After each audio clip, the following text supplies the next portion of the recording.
Apostlite tegude raamatust kuulsime, kus Peetrus ütles, jalutule, hõbedat ega kulda mul ei ole, aga mis mul on, seda ma annan sulle. Jeesuse Kristuse naatsaretlase nimel tõuse ja kõnni. Kas kogudus, head Leeri mälestuspäevalised, oleme ikka harjunud sellega, et aja jooksul asjad kuluvad ja kaotavad tihtipeale ka oma väärtuses, kuni muutuvad ühel hetkel üldse kasutuskõlbmatuks. Enamasti on need materiaalset väärtust omavad esemed ja tõsi, mõne kollektsionääri jaoks võivad olla vanad autod või mööbliesemed väärtuslikud ja hinnalised. Aga enamasti see, mis on käegakatsutav, aineline, see ühel hetkel saab otsa. Aga see tava, mida meiegi täna järgime, pühitseda kuld ja hõbe, leeri, või ka selle kõrval kuld ja hõbe pulmapäeva näiteks, osutab hoopis sellele, et on asju, mis ajas mitte ei kao ega kulu, vaid kasvavad ja väärtust juurde saavad. Need muutuvad hinnalisemaks. Kui Leeri pühal inimene otsustab, et ta tahab elada lähtuvalt sellest usust ja neist veendumustest ja väärtustest, mida ta on tundma õppinud, siis traditsiooniliselt on see olnud noore inimese otsus. Meilgi alates 15. eluaastast saab tulla Leeri kooli. Kuid selle otsuse väärtus saab esile tulla üksnes elukogemuste kogunedes. Mida see tähendab, et ma usun Jumalasse?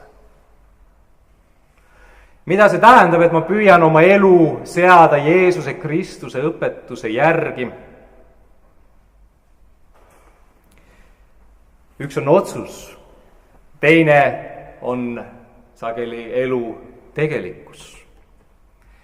Ehk nii mõnedki noore ea ideaalid ja kujutlused ja innukus ja tulisus saavad elu poolt korrigeeritud. Evangeeliumist meenub kohe lugu apostel Peetrusega, kes kord kinnitas vannetele tuginedes, et mitte iial ma sind ei salga, juhtugu mis tahes. Kristuse surmale eelsel päeval ometi ta salgas 3 korda.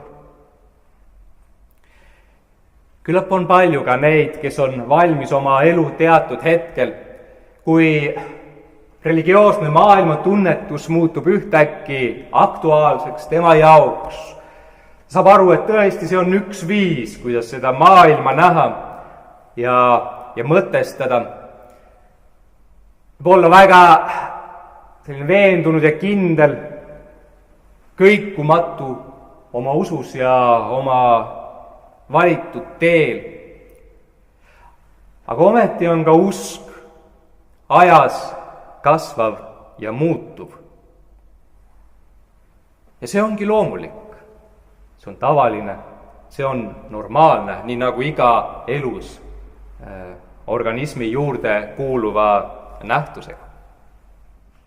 Olen ikka meenutanud seda, kuidas üks inimene, kes tuli koguduse juurde ja meenutas oma Leeri aega õpetaja Jaan Variku juures ja ütles, et ega tal midagi väga meeles sellest Leeri koolist ei ole. Ainult üks asi jäi talle meelde. Nimelt oli õpetaja Varik leerilastele öelnud, ma ei küsi teie käest, kas te usute, aga küsin, kas te tahate uskuda. See on oluline. Tõesti, see on nii oluline asi, et kui see üks asi jääb Leeri koolist meelde, siis on see Leeri kool hästi korda läinud. leeri küsimuse sisu on ju selles, kas te tahate edasi elada ja kasvada selles usus, millesse teid on ristitud ja mida olete tundma õppinud. Ehk siis me ei küsi, kas sa usud kogu järgneva elu ja kõik need aastad Kristusesse sama tuliselt ja innukalt, kui ehk praegu või kui sa seda kunagi oled teinud, vaid kas sa tahad uskuda. See on pühendumise otsus. See on midagi sarnast kui abielu laulatamisega. Ka laulatusküsimus ei kõla noorpaarile, et no kas sa armastad oma pruuti, oma kaasat, vaid kas sa tahad teda armastada ja austada. Noorel inimesel muidugi võib olla lihtne tolle hetkel seal altari ees seistes öelda, et loomulikult ma armastan teda.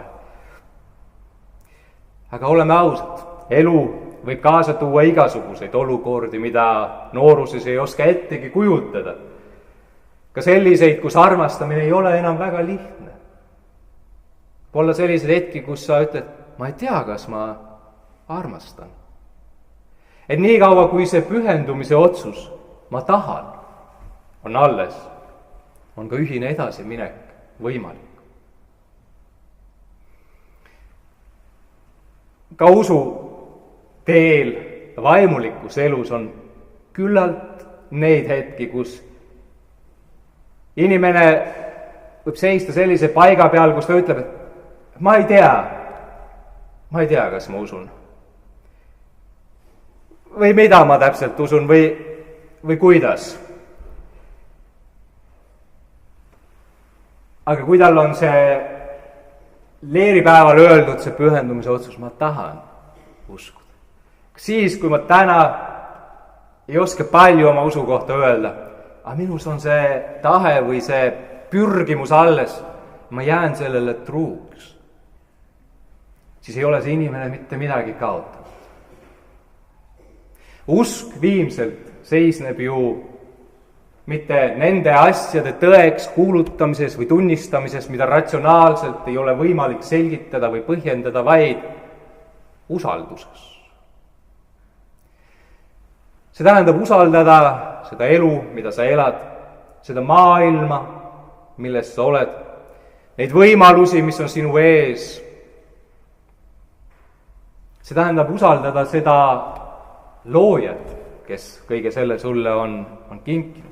Ka siis, kui sa kõigest päris täpselt aru ei saa ja kõike päris samade sõnadega edasi ehk ei oska anda, kui keegi teine sinu kõrval seda teeb.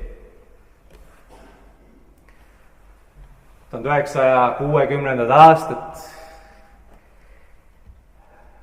neid võib pidada üheks kiriku ja religioonivastase tegevuse kõrgajaks. Kiriku leeritöö nõrgestamiseks hakati just sel ajal pidama nii-öelda võsaleere, mis olid kantud Nõukogude ideoloogiast, ent pakkusid toonastele noortele loomulikult põnevat ja väga meeldivat koosolemisviisi. Noored said omavahel sotsiaalselt suhelda, aga oli ka huvitavaid tegevusi, kultuuriprogrammi ja muud. Ja vast enam ei mäletatudki, et tegelikult oli see töövorm laenatud kirikust, mille vastu see oli suunatud ja mille põhieesmärgiks oli välja suretada kiriku noorte töö. Ütleme nii, see üsna hästi ka õnnestus. Kui me vaatame leerilaste hulka läbi Nõukogude aastate, siis just 1960. aastatel toimus drastiline vähenemine ja 50 aastat tagasi, 1968. aastal oligi ainult 2 leerilast, kellest mõlemad täna on ka sellel leerimälestuspäeval siin kirikus. Võime öelda, et kes tol ajal leeris käisid, pidid olema kas väga-väga veendunud oma sammu õigsusest või siis omasid väga tugevat perekondlikku tausta ja ei hoolinud võimalikest kaasnevatest probleemidest, mis tihtipeale selle sammuga esile tulid. Enamasti olid ju taolistest peredest, ka vaimulike perekondadest pärit lapsed juba harjunud sellise uskliku või kiriku inimese eristaatusega, mis oli tuntud nii nende koolis kui sõpruskonnas. Ja see Leeri kooli läbimise samm ehk ei toonudki kaasa mingit suurt muutust nende jaoks. 25 aastat tagasi, 1993. aastal oli olukord hoopis teine. Kirik oli saavutanud oma toimimiseks vabaduse koos Eesti Vabariigi taasiseseisvumisega 2 aastat varem ja rahumeeli võis ta naasta nende töövormide juurde, mis aastakümneid ja sadu varem olid kirikus levinud. Ometi juba sellel 1987. aastal alanud buumi ajal, kui kirikusse tulid väga suured massid, siis selleks 93. aastaks hakkas see tasapisi juba mööda saanuma. Okupatsiooni aja lõpus kantud igatsusvabaduse ja oma esivanemate kultuuri ning tavade taastamise järele oli asendanud sellise varakapitalistliku kauboi kultuuriga, kus peamised väärtused, ehk mida hinnati, olid materiaalsed ja rahas mõõdetavad. Ja tasapisi see, mida kirikul oli pakkuda, muutus taas ebahuvitavaks, ebapraktiliseks, vanamoodsaks. Need ideaalid, mis okupatsiooni ajal veel tegid kiriku inimestele ehk vastuvõetavaks, põnevaks, vahvatlevaks, unustati peagi. Vist võime öelda, et kes veel sel ajal ja hiljem on kirikusse ristimisele ja leeri tulnud, ei tormanud enam mitte moevoolu järel joostes, vaid astusid enamasti juba väga teadlikke läbitunnetatud samme. 50 aastat, 25 aastat sellel vaimulikul teel käimist. See tähendab väga loomulikuna seda, et ka usk on muutunud või ajas kasvanud. Midagi on juurde tulnud ja kunagi tehtud otsustel on väärtust lisanud elukogemus. Elukogemus on näidanud, mis on tõeliselt väärtuslik ja oluline selles usus. Mis on need tähtsad asjad, mis on need perifeersed ja ebaolulised. Ehk nii mõnigi ideaal või kujutlus on saanud maha murtud, muudetud, selle kõrvale aga tõusnud midagi teist. Märgiline on siin täna pühakirjas kuuldud Peetruse lause hädalisele inimesele: hõbedat ega kulda mul ei ole, aga mis mul on, seda ma annan sulle. Jeesuse Kristuse naatsaretlase minel, tõuse ja kõnni. Ehk meiegi igatseksime kohe alguses selle kulla ja hõbeda väärtuse üleandmist ja selle kätte saamist. Ent vaimulik elu, usuelu elatakse tõeks igapäevaselt. Selle väärtus ei seisne või ei tule esile mitte nii palju sõnades kui elu tegelikkuses. Seal, kus just usk on see, mis hakkab kandma, kus kord omandatud põhimõtted ja väärtused on need, millele sa võid kindel olla. Kord kaasa saadud õpetus on jätkuvalt valguseks su teel. Seal sa saad aru, mis on selle tähendus ja väärtus. Usku ei saa üle anda. Võta, siin ta on ja nüüd on ta sul olemas.